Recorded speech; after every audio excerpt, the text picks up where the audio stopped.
I'm I'm writing this so that I can keep a bit of sanity.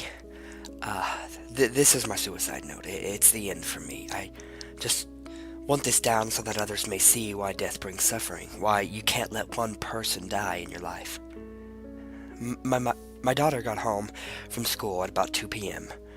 Her being in a kindergarten class, they sent the little tykes home before the others.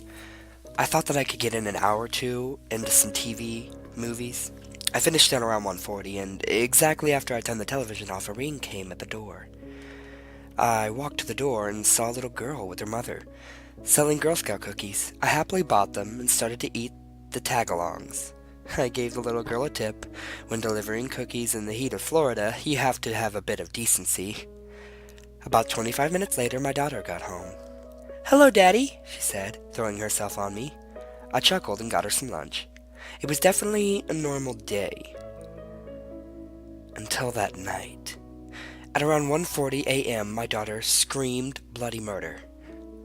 I quickly jumped out of bed and ran to her room. I threw the door open and saw my daughter huddled up in a little ball on the corner of her bed. I grabbed her quickly and turned the light on in her room, and what I saw was completely chilling.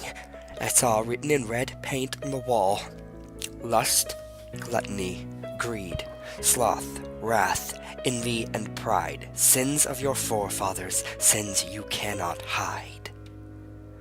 What the hell was that supposed to mean? The 7 sins? My daughter started to hyperventilate and she started crying, "Daddy, Daddy," over and over again.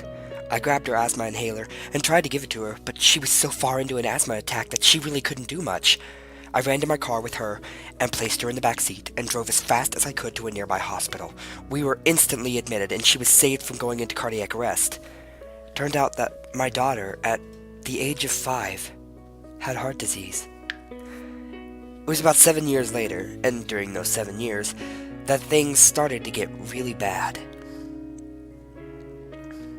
It was Christmas time. I had a wife named Samantha and a son named Gregory. My daughter, Haley, was 12. Greg was about 4. I was loving my life. The kids were happy, Samantha and I were happy. It was great, except for the years previous. The first year, all of the women around me became aroused and flirted with me constantly. You want to know why that was bad? Because everyone that I rejected killed themselves in some horrid way. One gutted herself with a kitchen knife and another hung herself from the gutter on her house. The second year, my daughter became infatuated with food, so much that her heart condition worsened. She was rushed to the hospital over 10 times during the course of that year. But when the year was up, she became anorexic and stopped eating much altogether. The third year, my house went into foreclosure, and I became very stingy with money and food. We later found out that the landowner of our house still had rights to our land, and was stealing money out of my credit card for 2 years. I'm lucky that I met Samantha, and she let my daughter and I move into her home. We married in December and had my son in October. The fourth year, I was called by many talent agencies asking about my amazing singing skills, which I had shown off when I sat in it with a band a month before the year had started. The thing is, when I said no, they would keep calling and calling, until they became violent, calling me foul names. One of them even tried to kill me right outside my house. He shot at me with a handgun and it clipped my ear. The fifth year, I became inexplicably angry at my daughter and wife for everything. I became abusive in the month of December, but in that same month, I fell down the stairs and suffered brain damage, but so little damage that it gave me little memory of the past year. I can only recall this because my daughter told me about it. The sixth year, my daughter became jealous of my son getting all the attention. I tried to tell her that babies need more attention than 10-year-olds, but she became angry and violent. She eventually ran away. I called the Center for Missing and Exploited Children, and they found her in the abandoned house next to us, hiding in one of the closets. She was starving and eventually kicked her anorexia. It was the 7th year now, and nothing had really happened at all. That is until that night, at exactly 1:40 a.m., that the shit hit the fan. I heard my daughter scream, a blood-curdling scream. I quickly ran to her room and saw something that broke my heart and terrified me. A man stood looking at her bed, holding a sleek knife. He grabbed her and ripped her open with the blade. Oh, God. It's hard to even think about it, but he took all that remained of her. Jesus Christ, I was so proud of her. My baby. It's the 8th year now. My wife left me. My son barely knows me, and I curse myself every day. My late wife, who bore my daughter, I now know that it was you who gave me this curse. You always hated me. I couldn't save you. I never could, and you hate me for it. So now, I end it all.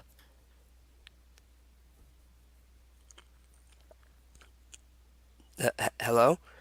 This is Gregory, the boy in the story. I'm 36 now, and I was given this note from the police about a year ago. This suicide note was written by my father back in 1980.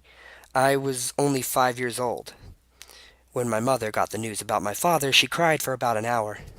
I was alone, too, and it wasn't until 10 years later that my mother gave me the real story.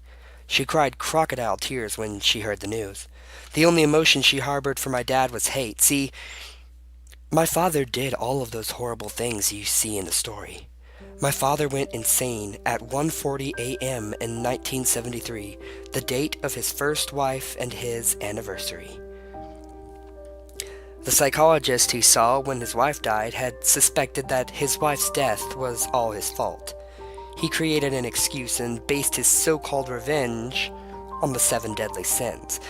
The night of his wife's anniversary, he gave his daughter a shot of steroids, which gave her the heart condition. He killed every woman who flirted with him for 1 year, making their deaths look like suicides. The second year, he stuffed his daughter full of food, making her eat the largest portions. He became upset that it didn't kill her, so he made her throw up her food after every meal when the year was up. The third year, he sold his house and let my mom use the money from his credit card. He also became abusive for many years after. The fourth year, he claimed that he was the most talented singer ever, calling talent agencies and such. When they turned him down, he would call them foul names, and even tried to kill one man. He shot at the man right outside the studio, clipping him in the ear with a bullet. The fifth year, he tried to kill my mom and late sister many times, but my mother retaliated, pushing him down the stairs. He had acquired short-term memory loss and couldn't remember much about that month. The sixth year, he drove my sister out of the house, calling her stupid bitch or fucking whore. She hid in the house next door when my father called a lost child agency. The forensics team quickly turned her back into our house, which my mother frequently called hell. The seventh year, my dad was very tame. He became a very nice man, happy, and was proud of his behavior until 1:40 a.m. on the night of his wife's anniversary. He killed my sister with a kitchen knife and fled with her remains to the Bahamas. I still cannot believe it to this very day, and at the beginning of the 8th year, he killed himself. The police force says that it was a suicide. He created a makeshift noose out of organic material. They all lie. Because I know the rope was my sister.